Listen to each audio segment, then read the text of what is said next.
Asked unanimous consent, I be recognized for such time as I shall consume. Without objection.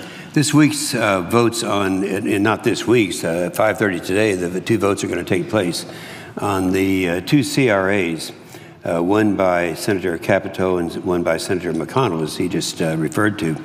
The Congressional Review Act is something really good that's come along for a reason that a lot of people don't understand. You know, the bureaucracy gets out of hand sometimes, and I was listening very attentively to my friend from Delaware, and when I see some of the things, the regulations that come through, I'm wondering, how in the world could this happen?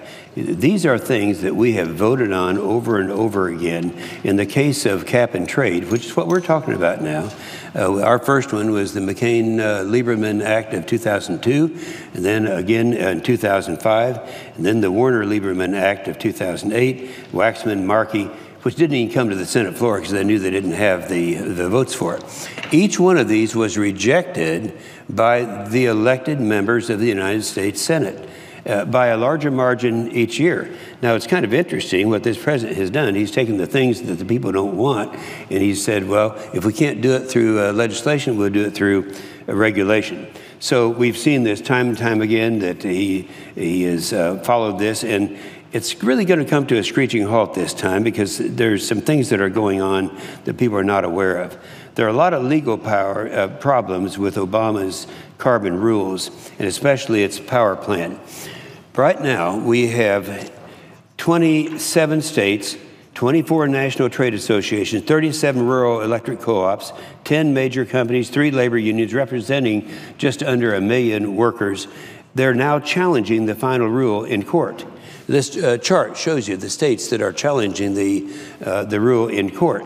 And so a lot of these entities have requested a judicial stay, which will likely put these rules on hold until early next year. And while the courts work through the numerous other challenges, time is going to go by, and time is certainly not their friend. I was listening carefully to what my friend from Delaware was saying. One observation I have is that the people have caught on. You know, back in 2002, it was very lonely standing here at this podium in this chamber, and no one else wanted to be a part of that discussion. And yet, at that time, something like the ranking of people insofar as what they thought about the legitimacy of the argument that the world's coming to an end because of global warming was in either number 1 or number 2. And I'm talking about the polls that were across the nation at that time. Now, that same poll last March that said that global warming is the number 1 concern back in 2002, it's now number 15. So people have caught on. They realize the cost is going to be exorbitant, and they realize it's not going to really accomplish anything. And I don't have any doubt that once the courts assess the merits of these challenges, the Obama administration's power plan, that's what we're talking about, will not survive judicial scrutiny.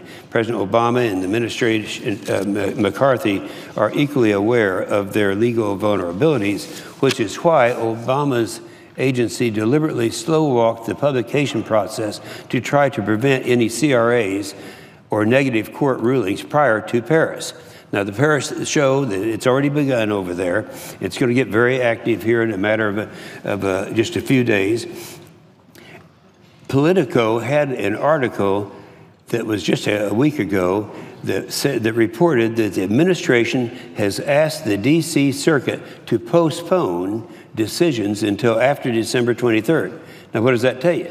It tells you that they don't want to go over to Paris for the big show and then walk in and find out that nothing's going to happen over here in this country and where the people are in terms of this issue.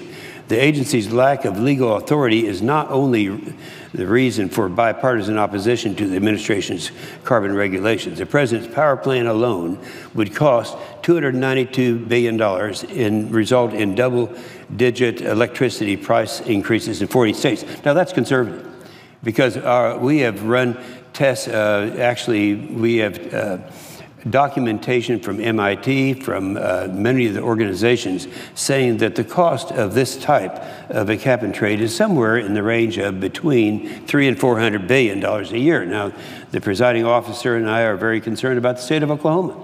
In the state of Oklahoma, every time I hear a figure that talks about trillions or billions of dollars, I find out how many families in my state of Oklahoma were paid federal income tax, and I do the math. This would cost somewhere around $3,000 a family, an average family in Oklahoma. Now, you couple with that with the fact that nothing is happening only here. If you believed in all the dangers that you hear about with CO2 emissions, if you really believe that to be true, that would not be true in the terms of what we are talking about now, because the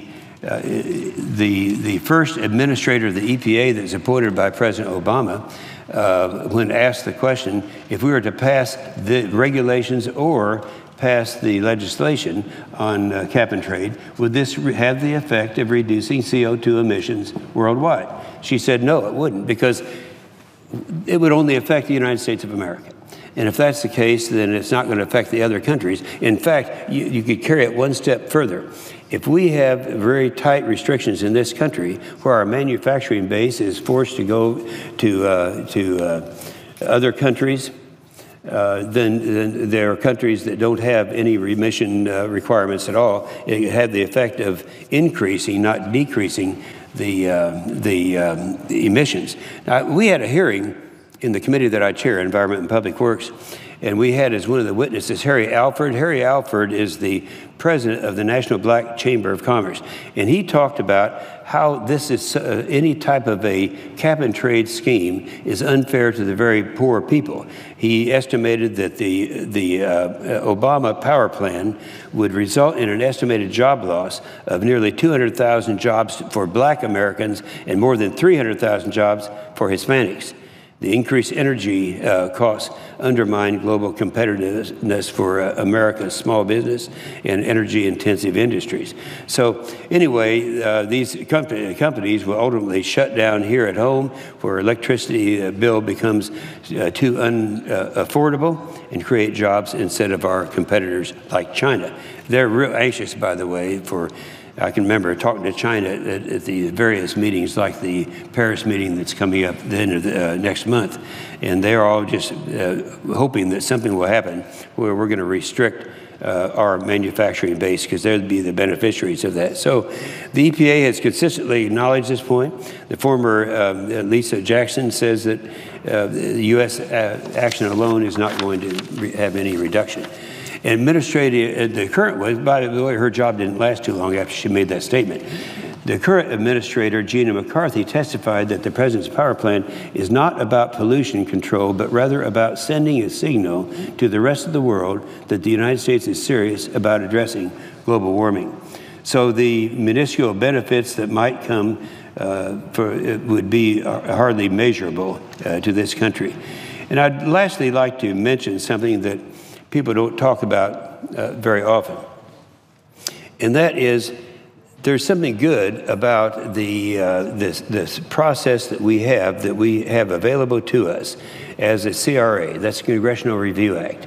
There are a lot of people who are of a liberal nature. They like overregulation. They don't mind it a bit. But when they go back, I'm talking about senators and House members now, they go back to their states, and they get hit by all the business community that says we can't compete because of the overregulation of the EPA. The response is always, well, I have nothing to do with that. That's unelected bureaucrats are doing that.